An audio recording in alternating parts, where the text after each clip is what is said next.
एक राष्ट्र एक चुनाव विषय पर संगोष्ठी का आयोजन। मुख्य अतिथि भाजपा के राष्ट्रीय प्रवक्ता राज्यसभा सांसद डॉक्टर सुधांशु त्रिवेदी उपस्थित रहे।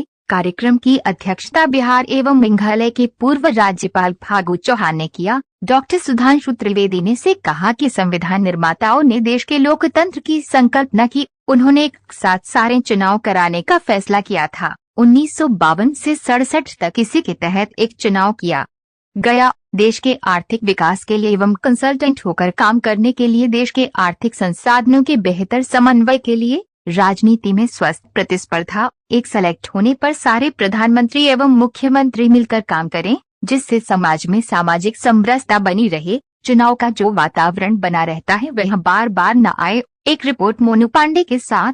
देखिए, संविधान निर्माताओं ने जब देश के लोकतंत्र की संकल्पना की तो उन्होंने एक साथ ही सारे चुनाव कराने का निर्णय लिया था और 1952 से 67 तक इसी के तहत एक चुनाव हो रहे थे। देश के आर्थिक विकास के लिए,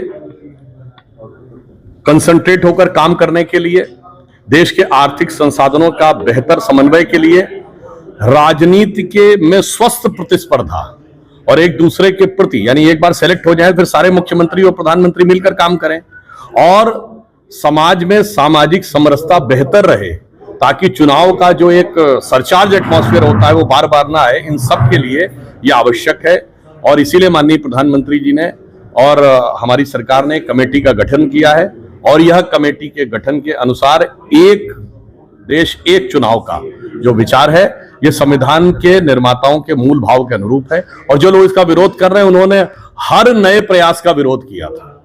मैं याद दिलाना चाहता हूं, चाहे भारत में डिजिटल ट्रांसफॉर्मेशन लाना हो या भारत के अंदर कोई टेक रिवोल्यूशन लाना हो, चाहे उस जमाने में जब हमारा जो भी आर्थिक विकास थे, जो सबके विरुद्ध में खड़े थे, जीएसटी के विरुद्ध में खड़े थे, वो रिफॉर्म में खड़े हैं। परंतु कोई चलना चाहे या न चलना चाहे, देश ने एक भारत श्रेष्ठ भारत की दिशा में चलने का विचार बनाया। मोदी जी ब्लॉग में लिख रहे हैं एकता का महाकुंभ युग परिवर्तन की आहट है। बिल्कुल, इस महाकुंभ ने हमें संदेश दिया है। महाकुंभ का ये संदेश, एक रहेगा भारत देश।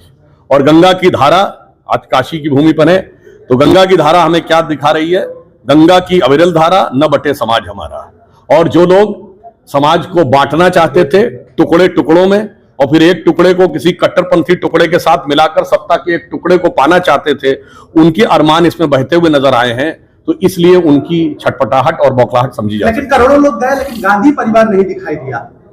इसके लिए कहा गया, सकल पदार्थ है जगमाही, कर्महीन नर पावत नहीं।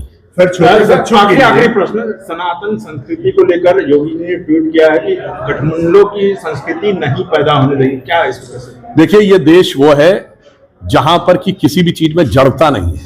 कठमुल्ला शब्द का अर्थ होता है यानी जो काठ का बना हुआ हो, जिसके अंदर कोई परिवर्तन नहीं हो सकता।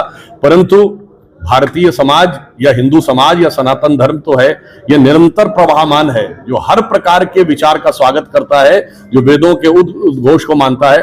आनो भद्रः कृत्वो अंत विश्वता, यानी let the noble thought come from all the side. हम किसी का विरोध नहीं करते। तो मुझे लगता है जो आज के युग का जो शाश्वत धर्म है वो हिंदू धर्म और सनातन धर्म उसी दिशा में आगे बढ़ रहे हैं। जो कुंभ का पर्व हमारी धार्मिकता, हमारी सांस्कृतिक एकात्मता, हमारी वैज्ञानिकता और हमारी सामाजिक समरसता का यह प्रतीक था, जिसे एक पंक्ति में कहना चाहूंगा। इस कुंभ ने संदेश दिया है कि जाति, प्रांत और वर्ग भेद के भ्रम को दूर भगाता है, सबके मन का भाव एक है, सबकी भारत माता है, अनेकता में ऐक्य मंत्र को जन जन फिर अपनाता है, देखो प्यारा देश हमारा आगे बढ़ता जाता है। कुंभ में सर लगभग 70 करोड़ सनातनी डुबकी लगाए, सनातन का पुनरुत्थान है क्या? एक पंक्ति में कहता हूं, भारत मां अंगड़ाई लेती, सुप्त चेतना जाग रही और ऋषि मुनियों की देवधरा फिर अपना रूप संवार रही। वन नेशन वन इलेक्शन पे आज सुधांशु त्रिवेदी जी आ रहे हैं, उनका व्याख्यान है यहाँ पे। और वन नेशन वन इलेक्शन से फायदा ही फायदा है, नुकसान कोई नहीं है। तो क्या फायदे हो? अब इस पे फायदा सबसे बड़ा तो एक आर्थिक भी फायदा है, एक साथ होगा। दूसरे एक बेनिफिट इसका सबसे बड़ा ये मिलेगा कि जब अगर पूरे देश में एक साथ इलेक्शन होता है तो जो स्टेट में, जहां संभवतः स्टेट और सेंट्रल की दोनों सरकारें सेम बनेंगी, उससे आपस का वैमनस्य खत्म होगा और स्टेट का विकास होगा। एक तो ये भी है।